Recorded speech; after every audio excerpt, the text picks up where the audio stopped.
We've come here today to one of the oldest businesses in Cheshunt on the High Street, Dobsons. They don't need any introduction, they've been here for many years. Let's go in and see what they're about.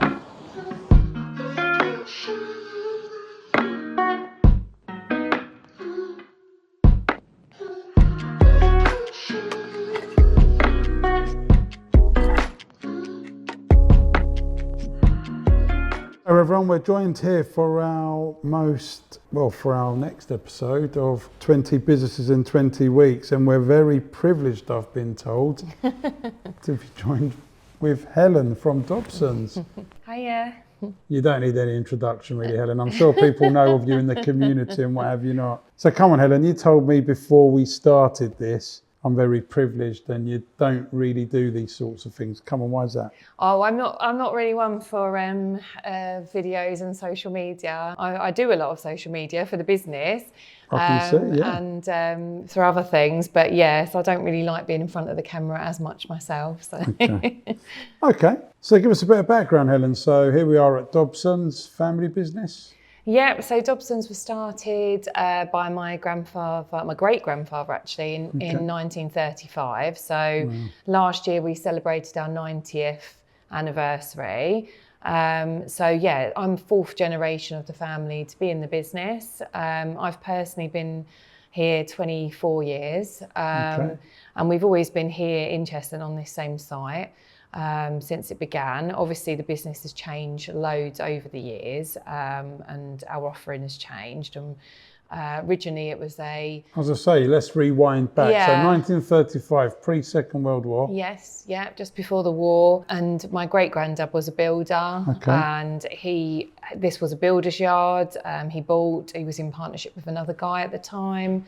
Then he bought him out. And they did a lot of war repairs during that time. So their early years were kind of, they did buildings work in the local area for the council, and obviously they did some repair work after the war, but yeah, all different types of building. And then that then developed when my grandfather started in like the 50s and 60s. So he came in, he followed in Dad's footsteps. Yeah, and his brother as well, and who's still alive, Paul. He's 90 as well, just turned 91. And they moved the business into shop fitting, and they fitted out a lot of the early sort of building societies and banks and stuff in this area, as well as other businesses. So it was more of a sort of trade, sort of commercial type business originally. And then when my father came in... So going back to that shop fitting, does that still happen now? Or is we used to have a joinery workshop here in the rear of the showroom, which is now our warehouses. So they used to make all their own joinery here. And that then moved into windows because they used to make hardwood windows here.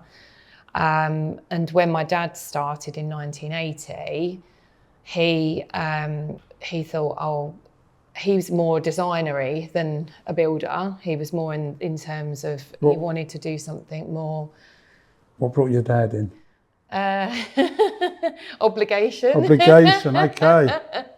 My dad had a job elsewhere, and I think he was asked to come into the family business. So, and it was around the time he had my sister and then me. So I think it was a good time in his life. He'd had his bit of career in London, and he came into the business. So, and what was it? What was that phase then? So he changed it the most, probably, I would say, because it was him who built the first showroom here. Right. Okay. He wanted to make it more of a design, sort of, a domestic business, like designing things for people's homes. That's what he was interested in. He brought in the first showroom, which was a window and door showroom. Okay.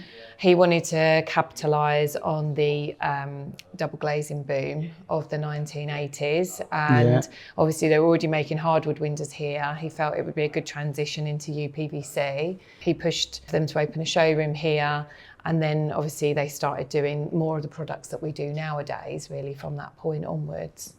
Dad still involved? Or? No, he's been retired for about 12 years. Okay. So, yeah. Cue Helen. When did Helen join? And any siblings, or was it just Helen? No, my sister is not in the business. Okay. It's just me. Tell us a bit about your background then. What did you study, specialise in? Or? So I went to college and did travel and tourism. I wanted to work in travel. And I later, whilst I was here, then retrained and did a degree in accountancy.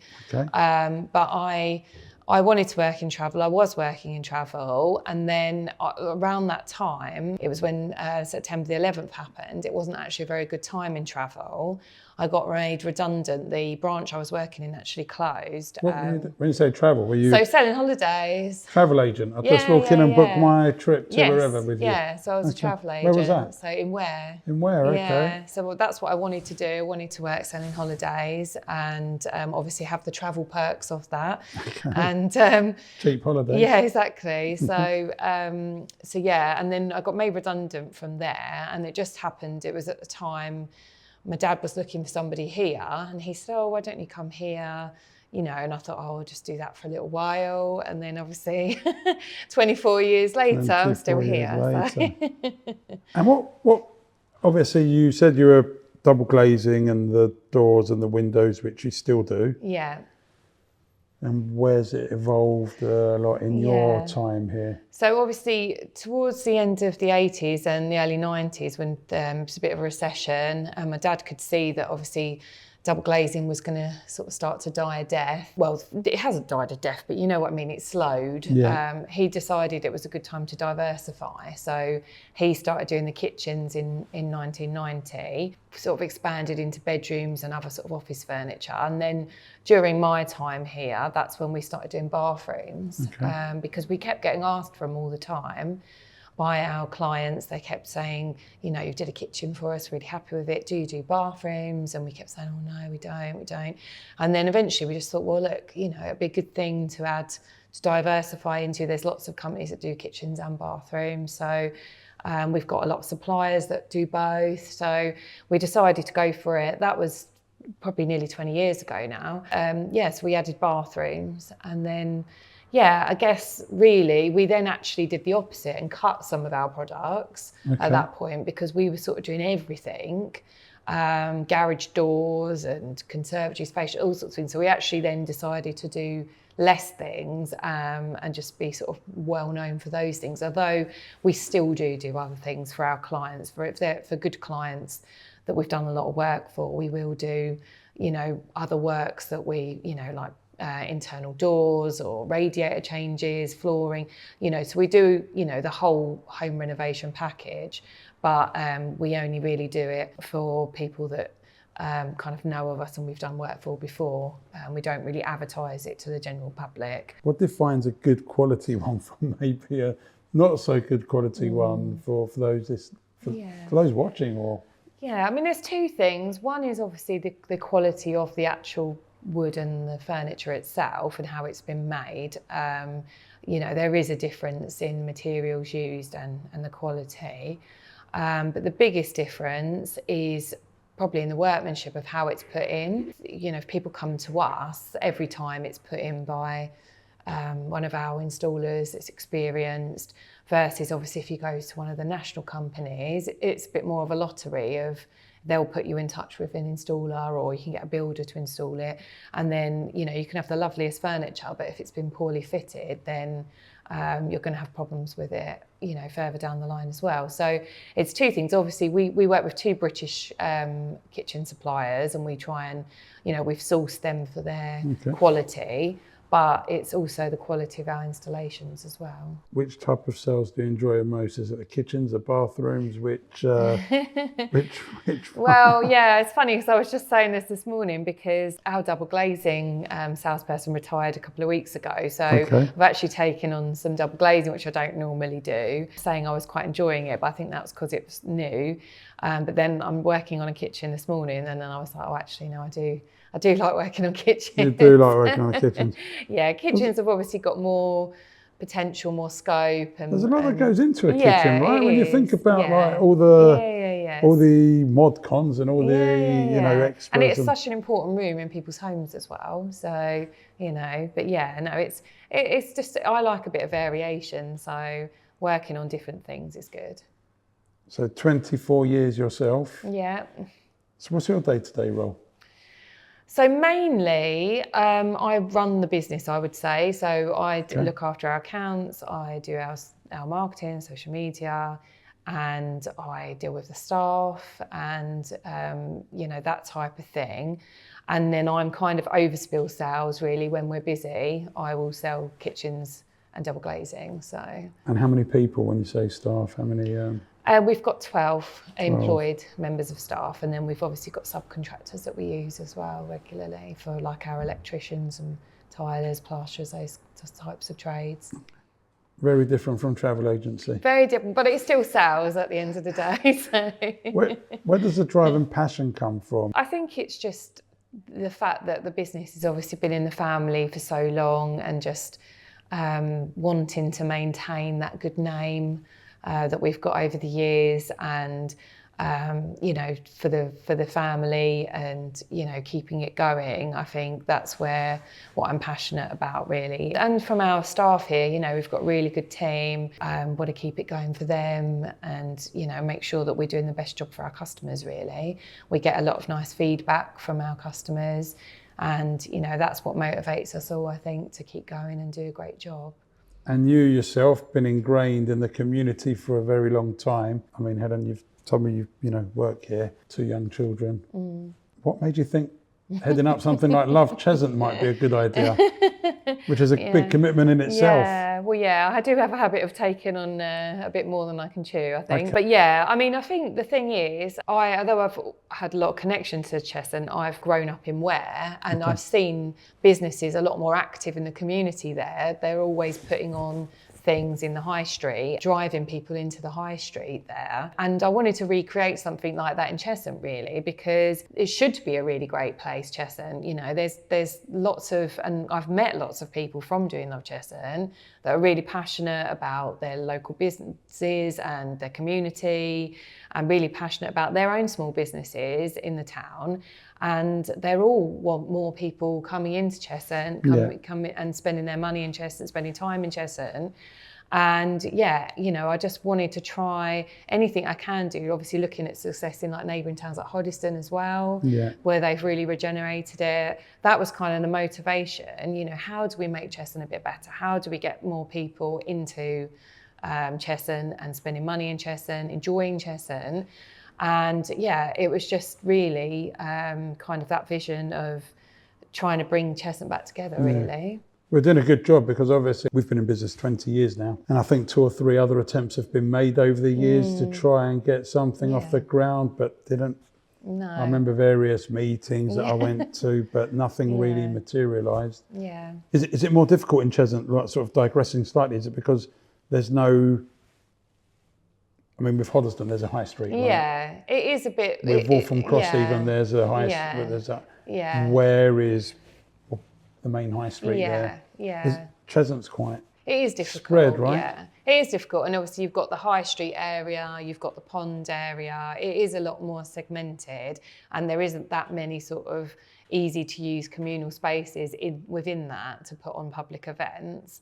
But nevertheless, we persevere, and if you don't try, you certainly won't get there. Yeah, right? Exactly. So okay, so Dobsons, what do the next 9 years? 9 years would be 100. I know, yeah, wow. Yeah, that's the big thing.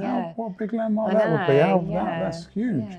Yeah. So, any plans for the next 9 years in terms of growth or visions you might have? Yeah, I mean, we've got some plans certainly for whether it happens this year or start of next year now. We've got some more plans to do stuff in our showroom. We've got planning permission to kind of change the rear of the showroom, make that bit better way of it, because a lot of people come in that way because of the car park. Yeah. So we're always doing stuff in our showroom to kind of reinvest and keep it up to date, keep it relevant. I think it will be a period of kind of just fine-tuning what we're good at. Bathrooms have been incredibly successful for us. So whether that's an area that we grow even more, just the main thing is just keeping at that high level, not letting our standards drop and keeping relevant, really. I think that's been the success for the last 90 years, is keep diversifying when it's needed, keeping on top of fashions and trends and, not becoming set in our ways. I think, that's always the goal, really. And how easy or difficult is that, like you said, keeping on top of fashions and trends? Well, our industry, the minute we put something in our showroom, it can be discontinued, so it's very difficult. We don't change things that often because obviously it's major when you do, but we maybe just change like some door fascias or the colour of something or a worktop or, so we have to be quite sort of sure about things when we put them in the showroom. But there is a constant display update going on in here. And just, we go to like trade fair events. I was about to say, is there you go to annual things like shows? Ideal Home Show and, those and you get there's people kitchen coming and bathroom ones. And no doubt you've got salesmen coming to you every so often with the what's latest. new and definitely. So it's just there's always things happening and going on. We get local, trade magazines and stuff. So you just have to kind of keep abreast of what's going on. But to be honest, by the time like new things come out, by the time they're in people's homes and mainstream, it's normally a good couple of years anyway after that people actually know about what's the new thing and that. So, but it's just kind of staying relevant, really. Top 3 tips for someone looking to buy a kitchen or bathroom. What should they maybe be looking out for? The reputation of the company. I think service is so important because there's a lot of people selling kitchen units and bathroom units and sanitary ware and stuff, but like I said earlier, it's how it's fitted and it's the service. It's the, like, if someone rings us 6 months after or 6 years even after we've done something, we'll go back and sort out if there's an issue or something. So I think it's kind of reading up on the company, reading reviews. And I think it's, like I always say, like the furniture and stuff is the most important thing to spend your money on in the kitchen. Like you can easily replace an oven or a hob or an appliance or something. There's no point if you're tight on budget, there's no point spending like crazy money on appliances if you think furniture will probably last you like 30 years and you can always buy another oven or something in like 5 years time if you're in a better situation financially. So I'd say invest in the furniture. If you've got good furniture, it can be repainted or it can really last a long time. So I would say spend the money on the things that are important to you. And then with bathrooms, I guess it's people are concerned about cleaning and putting things in that are gonna, in this hard water area, last a long time. Like we always think, and it's always very boring and not very designery, but we try and sell things that are gonna last and are gonna have the least problems going forward, really. Okay. Business owners now. Business, Helen, there would be people that would love to be in business for 30, 40 years. Dobson's been in business for 90 plus years. What's the top 3 tips for a business owner for their business to keep going over a period of time like that? The main things are, like I say, staying relevant, because if someone hears of a business that's 100 years old or 90 years old, there's a tendency to think maybe it's old-fashioned or, fuddy-duddy in some way. And it's keeping relevant. There's nothing looking old-fashioned in here. Moving with the times, moving with your clients and sort of staying in touch, really. And like I say, not being set in your ways, I think, is important. I think the other thing is being frugal. We're not people that, I don't drive around a flashy car and we don't have, crazy overheads. Like there's not loads of people drawing out of the business that don't work here. We've always run the business with the business first. We're not greedy. We really keep an eye on what we're taking out of the business. So run it as a business. Okay. So that's, I think, is very important. Keeping the line between a business and taking stuff out personally. Also it is just looking after your customers and the service, because at the end of the day, whatever industry you're in, your customers aren't happy, your business isn't going to succeed. So especially nowadays, people can write anything about you online on Google, anything. Keeping your customers happy, doing a good job is the most important thing, really. And where would you say most of your business does come from? Most of it comes from repeat business and Repeat recommends. business and Yeah, recommends. we still obviously we get people who drive past the showroom who don't know us, who come in, and we get obviously nowadays we get Google and all of those sorts of things. You know, we're very lucky if we fit a kitchen for someone, they'll come back to us for a front door, and then they'll come back for a bathroom, and then they'll come back for some more windows, and you know, Always our something. customers are customers for life generally. So. Lastly, plans for Helen herself. Well, I'm not still in Las Vegas, so You're not saying that's what you were telling me off camera, yeah, that you had just come back from Vegas. Very aspiring, seeing all the money going on over there. But yeah, I mean, I want to continue, obviously, thinking ahead for the business, you know, planning for the 100th, still heavily involved with Love Chesson as well, and still kind of pushing on with that. So yeah, I've got lots to keep busy with. so in short, Helen's going nowhere. Yeah, She's here for a bit longer. looks that way. Thanks, Helen. Thanks for your time today. Okay, all right, Appreciate it. thank you. Cheers.